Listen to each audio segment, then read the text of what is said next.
After only a month in office, it's becoming clear that Donald Trump does not intend to uphold alliances.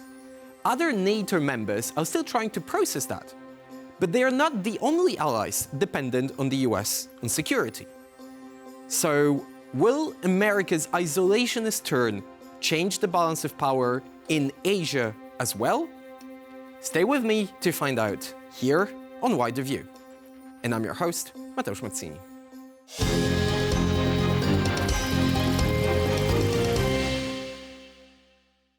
Good evening. For our main story tonight, we're leaving Europe behind, just like the Trump administration. It's still very difficult to define exactly where we are right now in international politics. We know the post-war global order based on liberalism and the rule of law is a thing of the past. But what will emerge in its place?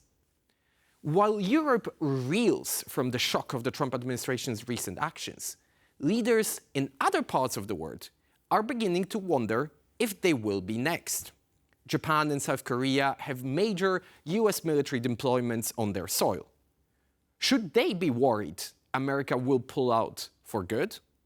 Is Trump going to make a deal with China over Taiwan, just like he wants to do with Vladimir Putin over Ukraine?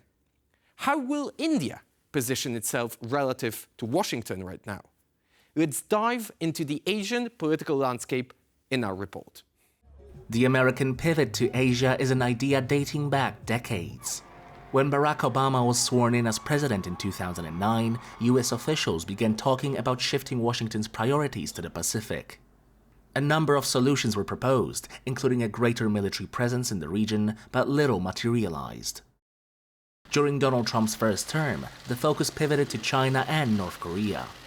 Trump wanted to portray himself as a leader capable of harnessing Kim Jong-un, which he failed to do. Beijing became enemy number one, mostly due to economic reasons. But other Asian countries came to greater prominence. India, due to its demographic and economic growth, became a vital geopolitical ally of Washington. That continued under Joe Biden, who met personally with Narendra Modi on numerous occasions for bilateral talks. In the realm of security, Quad, an initiative between the US, Japan, India and Australia, was relaunched in 2017. The group continues to hold talks even though questions have arisen over Washington's commitment. It was meant to be a vehicle of deterrence against China, but so far Donald Trump has shown no eagerness to put his shoulder to the wheel. Meanwhile, leaders in South Korea and Japan are growing concerned over the US's posture. Both countries depend significantly on Washington's security umbrella. Jointly, they host 77,000 troops across 22 bases. They are also faced with a direct threat from three powers hostile to the West. China, North Korea, and Russia are all standing by and watching carefully. There is no certainty that American presence will not be reduced or that the guarantees will be maintained. For all intents and purposes, the balance of power in Asia has already changed. Will America's pivot to Asia finally materialize in full? Who would be Washington's closest partner in the region now? And perhaps most importantly, will traditional allies of the United States still believe in its security guarantees? The world is moving fast right now, but we will try to keep up with the help of our guests. Joining me tonight are James Crabtree, Distinguished Visiting Fellow at the European Council on Foreign Relations, and Rorry Daniels, Managing Director at Asia Society Policy Institute. Good evening both and welcome to Wider View. I want to begin with you, Rorry, and ask sort of a bird's eye view question. Europeans have learned pretty much the hard way just recently that Donald Trump doesn't really seem to believing in alliances, but most importantly, he's not particularly fond of Europe as an idea. What is his view on Asia then? I think his view on Asia varies slightly from his view of Europe. Some of the dynamics are similar, but a lot are different. For one thing, I think that the alliance structure that developed in Asia is a collective structure. It's NATO. It's an attack on one, it's an attack on all. And Donald Trump has shown time and time again that he prefers negotiating and dealing with countries in a bilateral rather than a multilateral format. Now, US alliances in Asia are quite different. They are primarily bilateral in nature. There are some groupings that have developed to kind of knit those alliances together into a network, but it's nothing as formal as a NATO guarantee.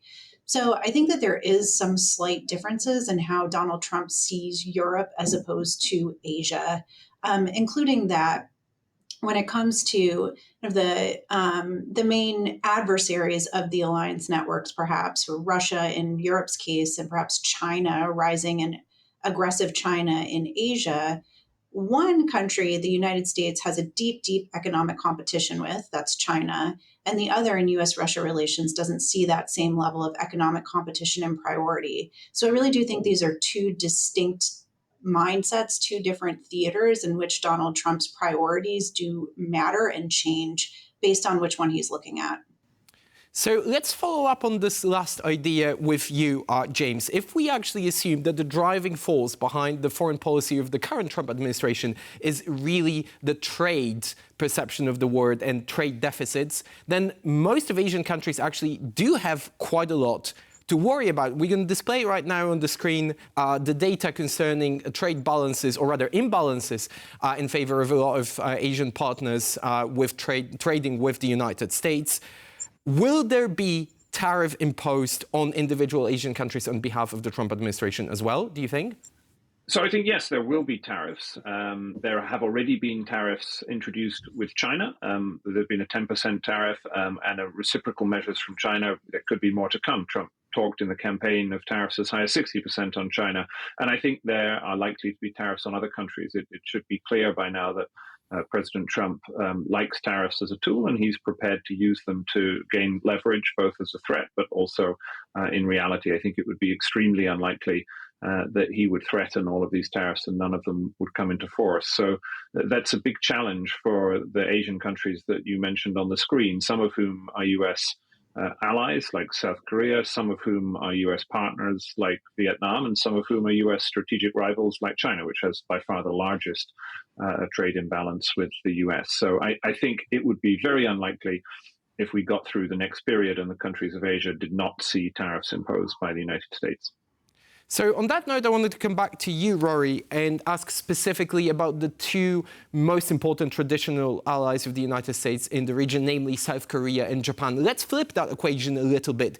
Are there concerns on behalf of leaders of those individual countries that even though they do hold bilateral alliances, as you pointed out, they might no longer rely or should make perhaps contingency plans in case they couldn't be able to rely on American security guarantees? I think it's a bit of a stretch at this point to say that because the Trump administration has a real interest in resolving trade imbalances and a quite transactional approach to alliances, that would translate into the withdrawal of a U.S. security guarantee. Now, we may very well move in that direction over time. I think that Donald Trump has often said that he feels our alliances cost too much money, that he'd prefer to reserve U.S. military power for homeland defense. And so there could be negotiations individually with Japan and South Korea that further develop these ideas to the point where the U.S. threatens to or starts to withdraw troops from the countries. But we're not quite there yet. I think at this point, Donald Trump is preferring to use the leverage of U.S. economic, military, and political power to achieve some things that he wants to do at home, namely to bring manufacturing investment back to the United States, and again, to otherwise accrue financial benefits for the U.S. worker. So we'll have to wait and see how this develops, but I could certainly understand, watching the situation in Europe, that the leadership in Japan and South Korea are going to be thinking through these alternate scenarios, perhaps unimaginable up until now scenarios, and planning ahead for how they want to deal with the United States that seems quite willing to inject pain into its relationships and into the international system in order to achieve President Trump's domestic agenda. So the conclusion seems to be here that both Seoul and Tokyo might still have some runway with regard to the United States. But staying with you, Rorry, and casting the net a little wider into the entire Asian continent, what about other alliances? Because there's one particular that the United States is a member of, the Quad. And before I ask my question, we will play a short clip from an interview that John Bolton, former National Security Advisor to no other than Donald Trump, said on Political Power Play podcast just a few days ago.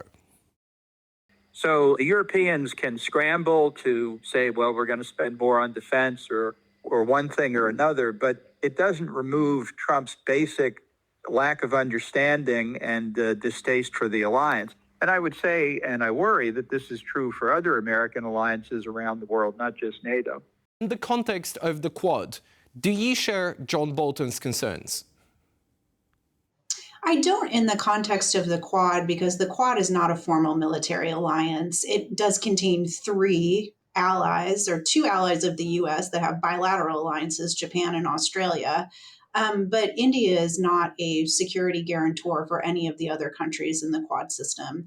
From my perspective, the Quad's goals are to help to balance and manage China's rise through the provision of global public goods inside Asia. Now, Donald Trump has not been a huge fan of using US power to provide public goods, particularly global public goods. So I do think we're going to see that Quad mechanism change over the course of his administration. But I worry a little bit less about it in terms of security guarantees, because again, that's just not a function and feature of the Quad grouping. So on that note, I want to turn to you, James, because so far we've been talking about potential losers of the geopolitical shifts. Let's switch the narrative right now. Who might emerge as the winner of that realignment in Asia? Well, I think I would just preface this by saying that you don't want to be too crude in the way you talk about winners and losers. This is a moment of geopolitical upheaval in which the central role the United States has played in the international system, really since the Second World War. We've had a journey from President Truman to President Trump in which the US has played one role, and now under Trump's second administration, the US is playing a very different role. And it's a dramatic shift. And I think there are not very many countries that are looking at this and thinking, gosh, this is going to be brilliant for us. But I think China has good reason to see geopolitical opportunity in this current moment. If you look at a lot of China's geopolitical objectives, they are being moved forward by the actions of this Trump administration. So it's been a long-term aim of China to split Europe from the United States. That's moving ahead very nicely. It has been an aim to weaken the US alliance system in Asia. As Rorry has said, we haven't quite got to that point yet, but I think it's reasonable to think that may be a trajectory in our future. And so while China has some short-term economic costs to bear in terms of tariffs, you now have a US that is weakening on its own account the sources of US diplomatic and geopolitical strength that have undergirded its position as the world's leader for the last 2 or 3 generations. And that provides opportunities that Beijing will seek to capitalize upon. So I think I would look to China and say that not a clear winner, short-term economic costs, but certainly some potential long-term economic benefits. So let's narrow this particular aspect down a little bit, because I think, can agree on the conclusion that Donald Trump doesn't see diplomacy as part of his arsenal or even something that would give strength to his country. But perhaps other leaders will disagree. Moving away from Asia, or beyond Asia, if you please, James, do you think that leaders like Xi Jinping in China, or perhaps even Narendra Modi in India, will try to capitalize on the broader American withdrawal from, for instance, Africa or the global south, and try to fill the vacuum with their own political, economic, or even military initiatives? Yes, absolutely they will. I think it's very important, particularly your audience is in Europe. I'm sitting in London. Those of us in Europe, this is a source of enormous anxiety, because the countries that have most to lose in the current moment are those countries that have been the closest partners of the US and the recipients of its security guarantees by numbers. The vast majority of those are in Europe, but there are a few in Asia, like Japan and South Korea. You'd also count Canada in that group. But for the rest of the world, the change in the United States may not be entirely welcome, but it is seen as a mixture of risks and benefits. And the fact that the US is now, rather than seeking to maintain its role as a global hyperpower, in a sense acting as a handmaiden to a world of multipolarity that we've been anticipating but hasn't quite arrived for a while, many countries in the world are entirely comfortable with that shift. So if you're India or Turkey or the United Arab Emirates or Indonesia or Brazil, you're not particularly looking at the demise of a US-led world order and thinking that this is a tragedy in the way that many in Europe have a lot of anxiety about this. That doesn't necessarily mean that anyone's going to make any rash moves and you'll suddenly see India doing things that are precipitous, but I think India has short-term reasons to feel, since you specifically asked about India, it has short-term reasons to feel reasonably comfortable about the direction that Trump is taking, because Narendra Modi, the Prime Minister, and Trump get on reasonably well. And India, although it does have a trade surplus, has very few of the weaknesses that other countries have. As Rorry said, it doesn't have an alliance relationship. And then clearly, if the US is going to be a relatively smaller player in world affairs, it creates space that other countries like India and China can move into, in a world of big powers who negotiate with one another to sort out the world's problems. Russia, China, the United States, India would be very comfortable with that, as would be Turkey and Saudi Arabia and Indonesia eventually. So I think a lot of these countries will look at this and see it not as an entirely welcome development, but one in which there are certainly opportunities that can be capitalized on in the medium term. So again, it seems to be the case that Asian countries are playing the longer game and actually benefiting from that. Moving back to Rorry and moving our discussion back to the United States. Before I ask my next question, I wanted to play a short clip, an interview that Robert O'Brien gave on Face the Nation just last summer on the topic of potential relocation of US troops into the Asia-Pacific theater. Fighting force in the Marine Corps, we'll still have Pendleton and Camp Lejeune and the logistics tail, but like World War II, when Asia was key for us, we should have the Marines in Asia, we should have the Air Force and the Army and parts of the Navy in Europe and the rest of the world, but the Marines are perfectly suited for the Indo-Pacific, and we should have our fighting force there to deter the Chinese. So just last summer, there seemed to be a consensus among the Republican establishment that the relocation of the US Marine Corps, at least partially, away from Europe and into Asia was one thing that we could take for granted, or at least not try to guess whether that will materialize or not. Robert O'Brien eventually didn't enter the Trump administration, but do you think that this move that he highlighted over the summer will actually take place? Will America increase its military presence in the Asia-Pacific? It's an interesting question. I think there are many people inside the Trump administration that would like to see that outcome come to pass, that would like to see more military assets delivered to the Indo-Pacific theater in order to deter China, as Mr. O'Brien said, from further aggression in the region. What's not clear is whether or not President Trump shares the same threat assessment of China as his advisors do. It is totally possible that President Trump's kind of priority to withdraw American power from the world, to again concentrate more on homeland defense, may in fact interfere with the national security officials' sense that we should devote more military assets to the Indo-Pacific. Donald Trump has said he has a very good relationship with Xi Jinping. He has wanted to visit China, and early in his term, he is looking at China for a trade deal, and ultimately those priorities may rise above the provision of military assets to the Indo-Pacific. But we'll have to wait and see how these contradictions kind of within the Trump administration, how this set of priorities ends up being managed. And I think that there are a lot of events that are still to pass, including Donald Trump's engagement with China, such as it is, that will determine how he sees that threat perception and whether or not he shares the sense that U.S. military power in the Indo-Pacific is a stabilizing and positive factor.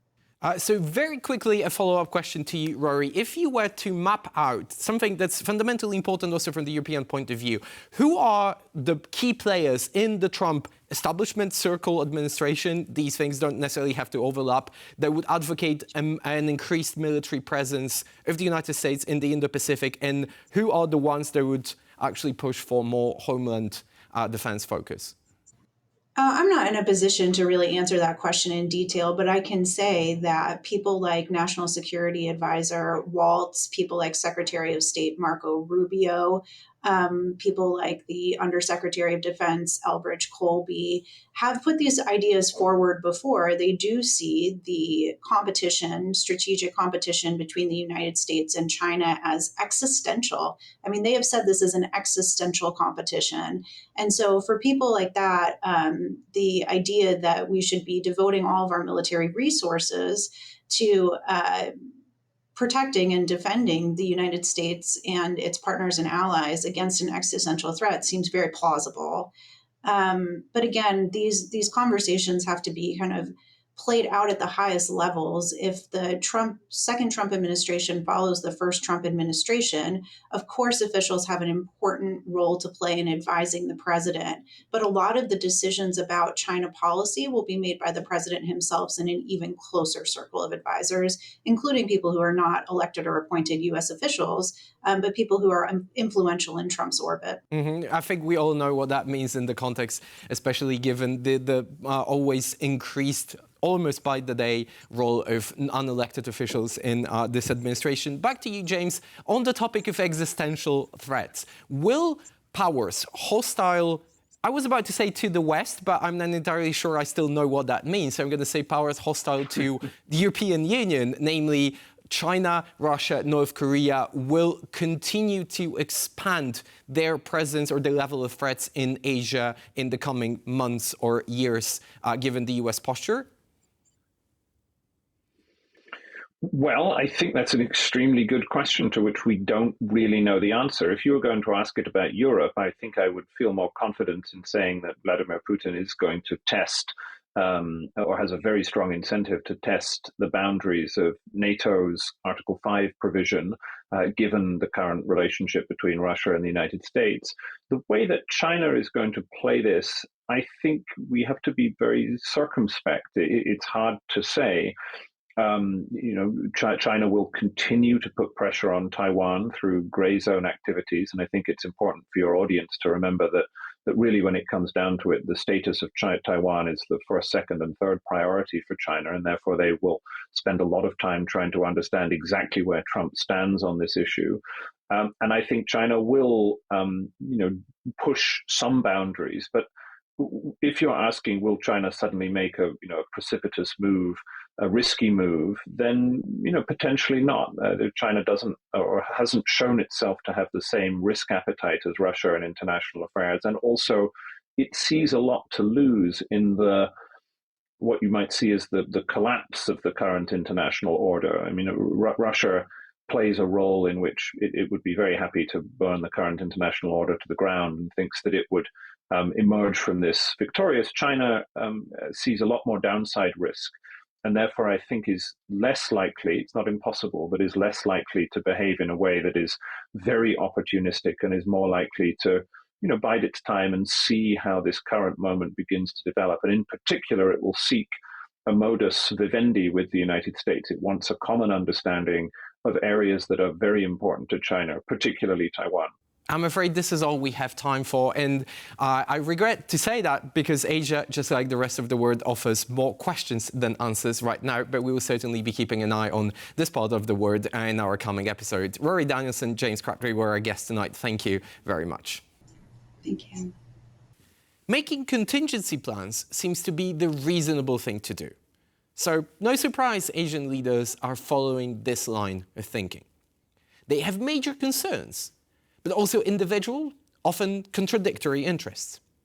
In that regard, they're not too different from Europe. And maybe that is something that might bring the two continents closer together. Thank you for being with us tonight. Next week, we will return to Europe and take a closer look at one of the most interesting case studies on the continent, Slovakia. Make sure you're with us next Wednesday, follow us on YouTube, and have a good evening.